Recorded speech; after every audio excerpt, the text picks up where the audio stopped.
vous avez commencé en 1992 les premières anesthésies sous hypnose.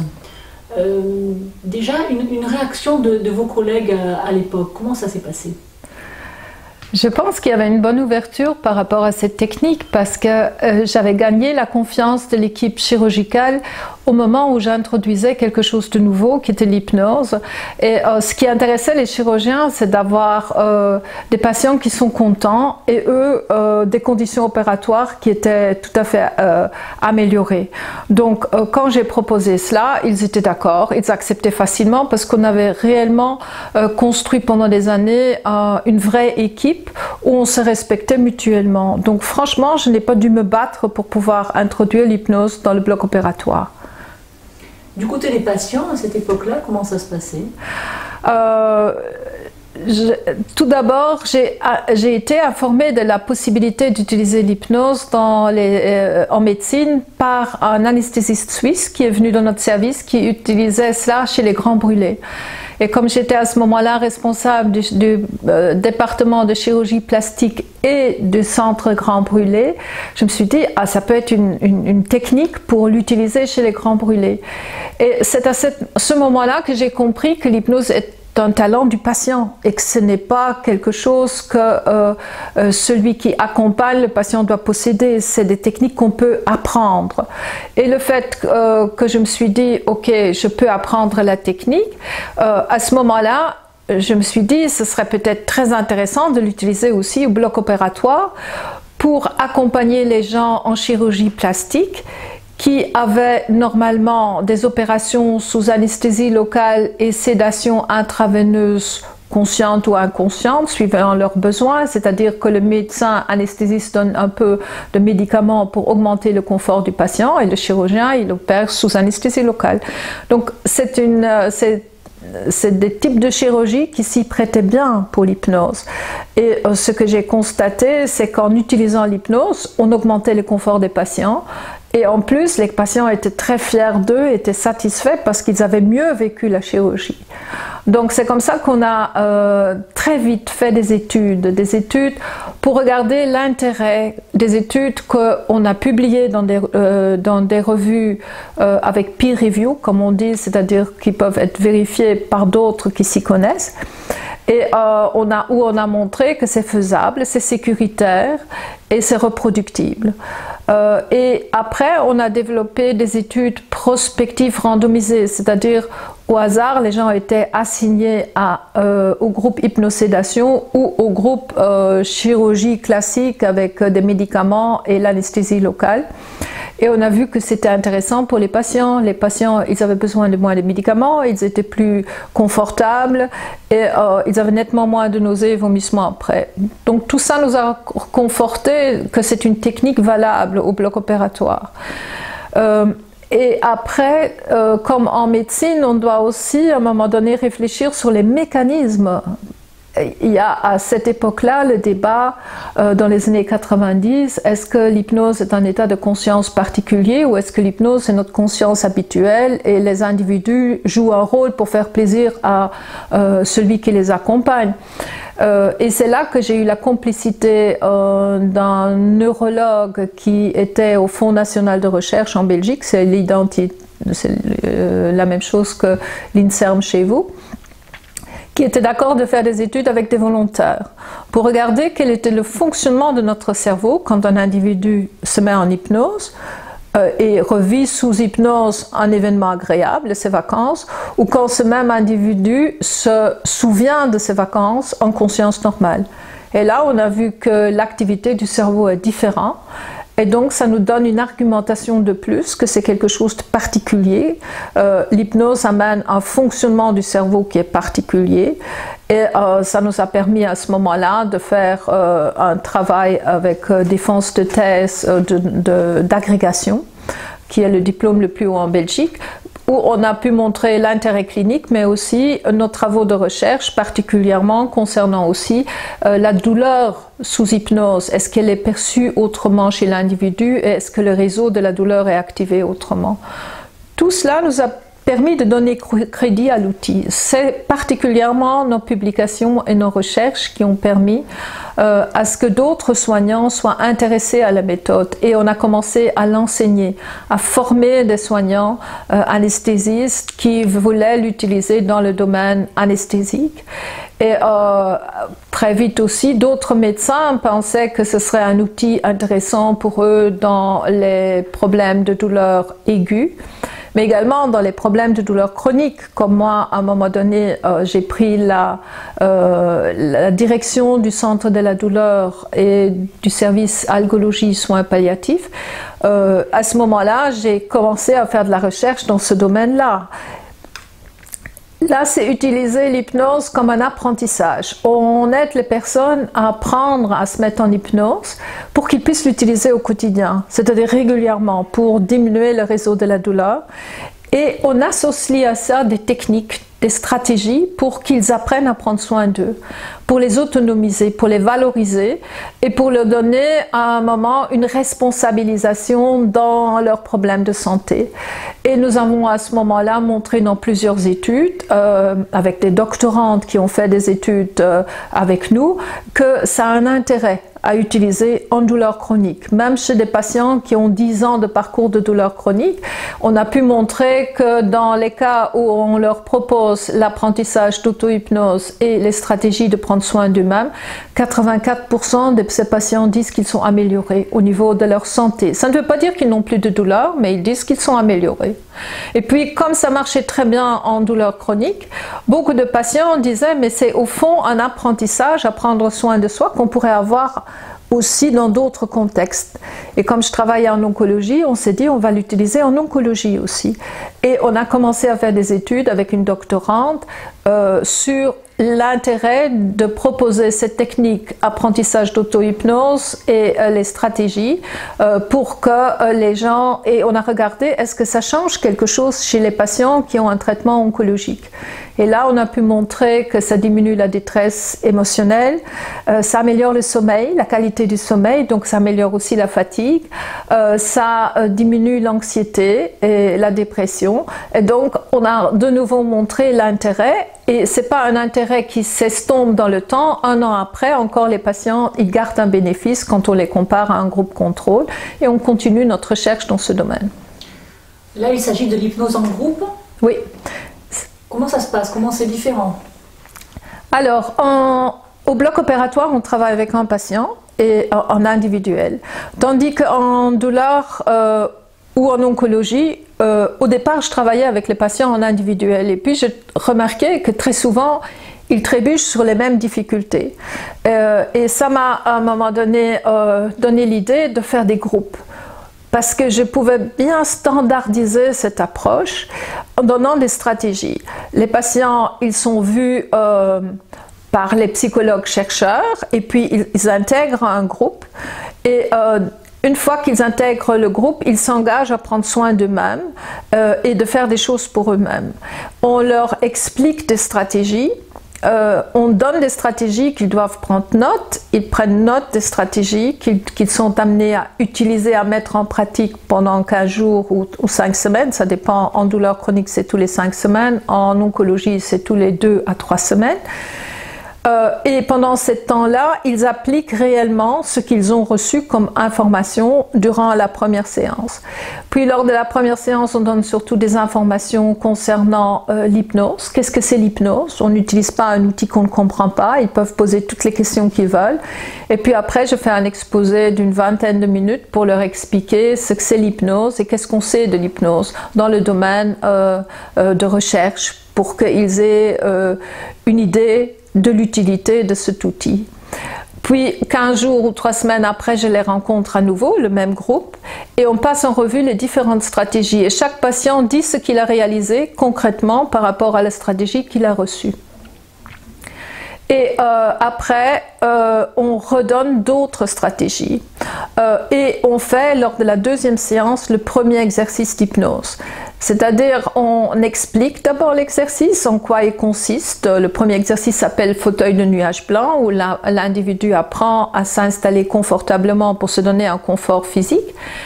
Et une fois qu'on l'a expliqué, on invite les patients de s'asseoir dans un fauteuil et alors je fais avec le groupe un exercice d'hypnose qui dure à peu près 15-20 minutes.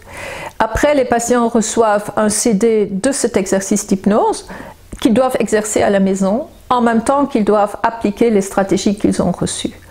Et c'est comme ça qu'ils ont ce cursus de 8 rencontres et 7 exercices d'hypnose différents et 54 stratégies différentes qu'ils sont amenés à implémenter dans leur vie et de maintenir cela aussi au long terme. C'est pour ça qu'ils doivent prendre des notes, on invite qu'ils soient actifs et qu'ils prennent comme stratégie surtout qui est particulièrement parlant pour eux. Et on constate avec cette approche que les patients progressent, ils prennent réellement soin d'eux et ils arrivent à améliorer leur situation. Parce qu'effectivement, ils passent la théorie à la pratique.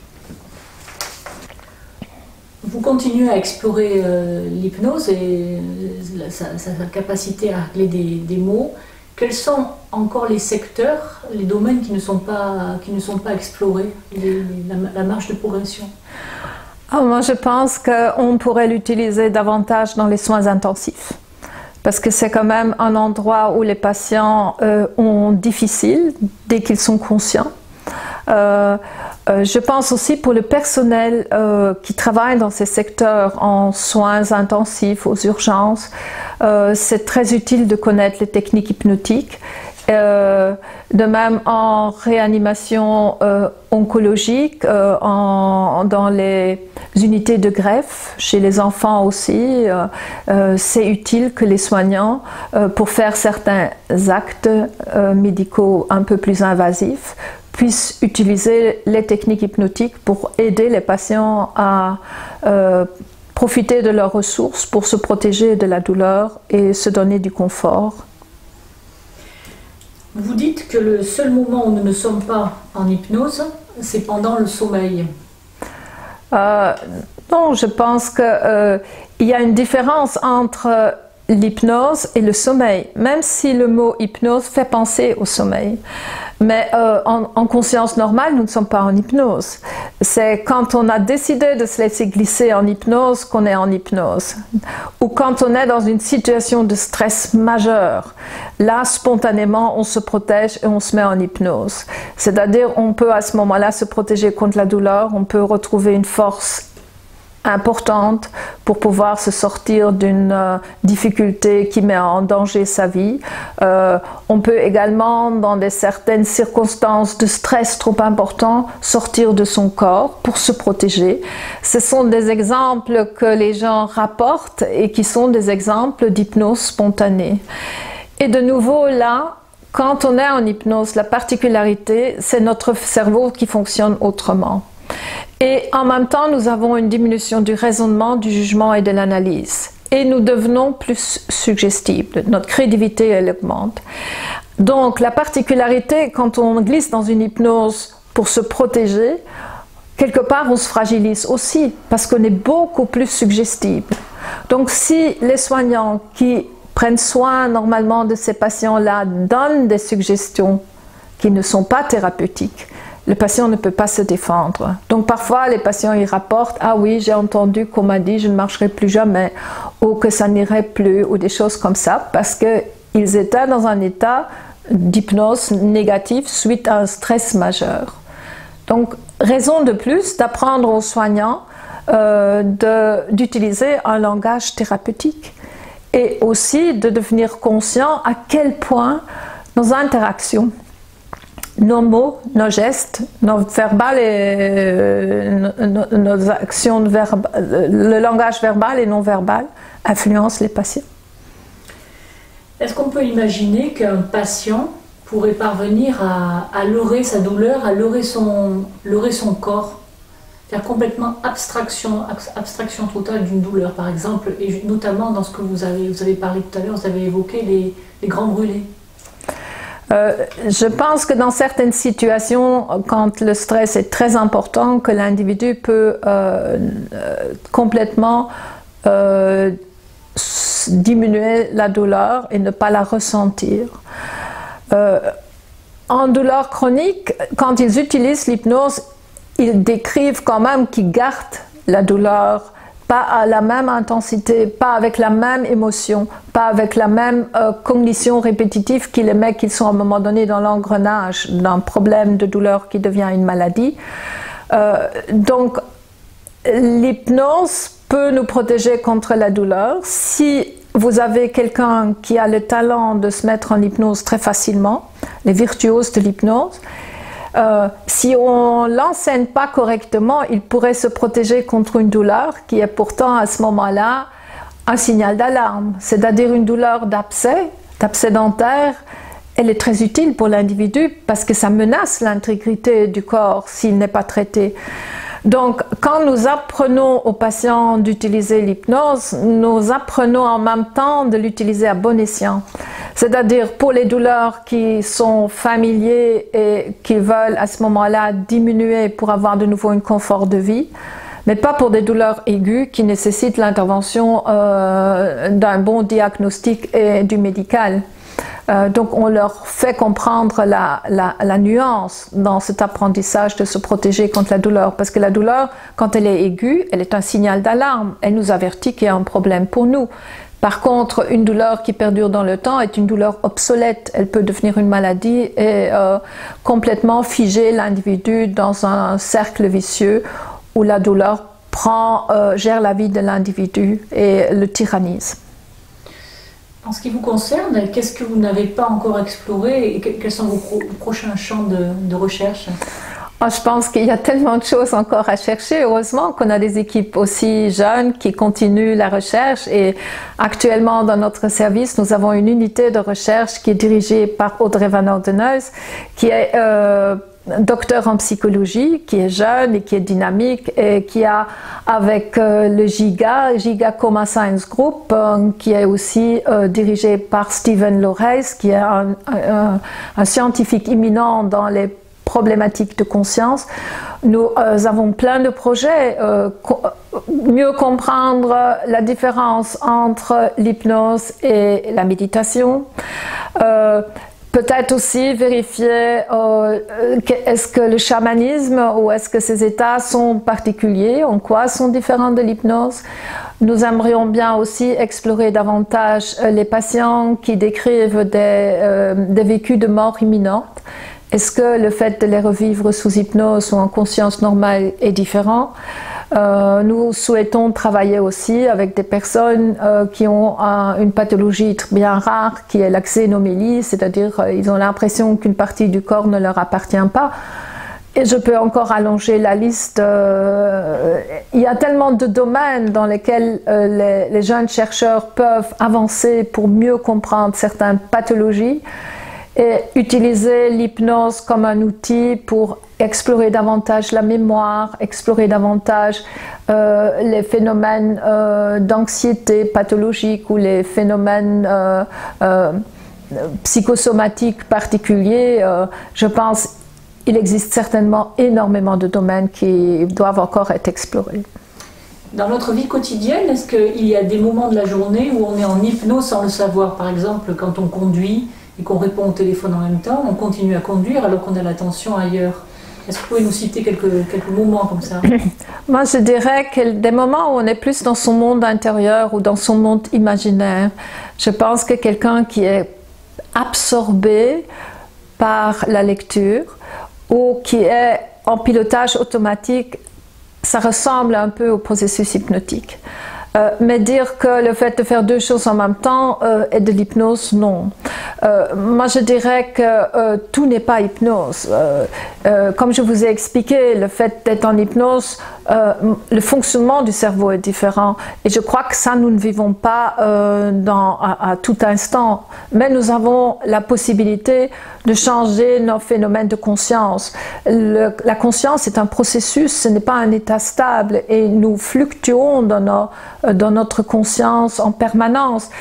Nous avons une conscience externe, c'est-à-dire tout ce qui se passe autour de nous, et une conscience interne qui nous concerne, notre privé, nos rêves, nos aspirations, etc. Et nous avons tendance à aller une fois dans notre mode interne ou dans notre mode externe, et dans la conscience habituelle, nous varions conscience interne, conscience externe tous les 20 secondes. Par contre, nous avons pu montrer qu'en hypnose, on est beaucoup plus dans notre conscience interne et nous ne varions plus que toutes les 33 secondes. Donc ça nous donne des indices que c'est un état de conscience particulier, qu'on peut en tirer profit du moment où on l'utilise à bon escient. Et comme je vous ai dit au départ qu'avec l'hypnose diminue le jugement critique, diminue l'analyse, diminue notre raisonnement, et en même temps nous acceptons plus facilement la suggestion d'autrui, mais nous pouvons être manipulés avec cela, cet outil. Et je crois que ça se fait aussi. Donc on fait l'hypnose avec des gens qui ont une grande éthique et qui connaissent bien l'outil et qui savent vous aider quand ils travaillent avec vous, qui savent vous aider à ce que vous puissiez en toute sécurité rentrer dans le processus et aussi sortir correctement de ce processus. Donc je pense que ça demande de la part des soignants une formation rigoureuse.